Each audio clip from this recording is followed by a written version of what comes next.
When I went to university, my parents they were very generous, really. They offered to pay for my first year's accommodation in halls of residence, fully catered.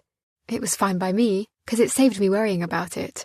So I applied for a place, and I was given a room in an all-female hall, which I was a bit annoyed about, because that wouldn't have been my first choice, to be honest. But when I rang up the accommodation and asked if I could change, they said they couldn't, or wouldn't, so I went along with it. It wasn't a particularly nice place, and I was on the basement level, down this rabbit warren of corridors, and it was really noisy, and too hot for my liking. A few other girls moved into other accommodation, but, well, it didn't seem worth the hassle. The place was convenient walking distance from my department, and I didn't have to think about meals. I just had to see my laundry. I knew it wouldn't be forever, so I stuck it out. I kept myself to myself most of the time. I dare say people thought I was a bit odd, sitting by myself at mealtimes, but I could come and go as I pleased, so it suited me.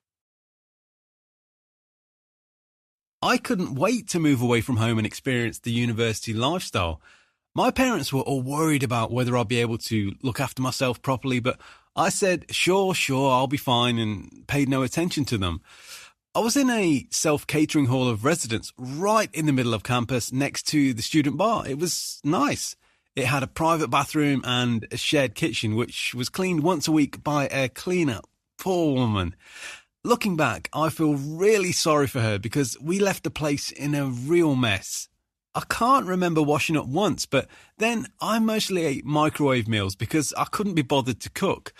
As for laundry, I didn't do that either. I just went home every now and then with a huge bag of dirty washing and handed it to my mum. If I ran out of clean clothes, I just bought more. I ran up huge credit card bills and had to get a second student loan, but I wouldn't change a thing. The people along my corridor were a great laugh. We had some mega parties. I guess we weren't very mature, but who wants to be at university? For my first year at university, I moved into a shared house. I'd chosen that over halls of residence because I thought it'd be quieter. It was just across the road from my department, so I thought it would be ideal, but I knew from the second I arrived that I was going to hate it. There were 6 people in the house altogether, and the others were all so noisy that I couldn't bear it. They had no consideration for anyone.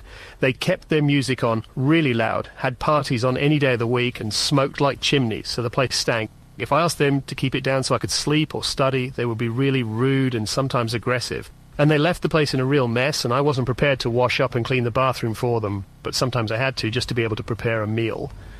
It got to the point where I couldn't take it any longer, and I went home. I almost quit the course, but my mum helped me to find somewhere else to spend the rest of the academic year. I lodged with an old lady called Gladys, who made me a cake each week. That was far more preferable in my eyes, and it wasn't far from campus either.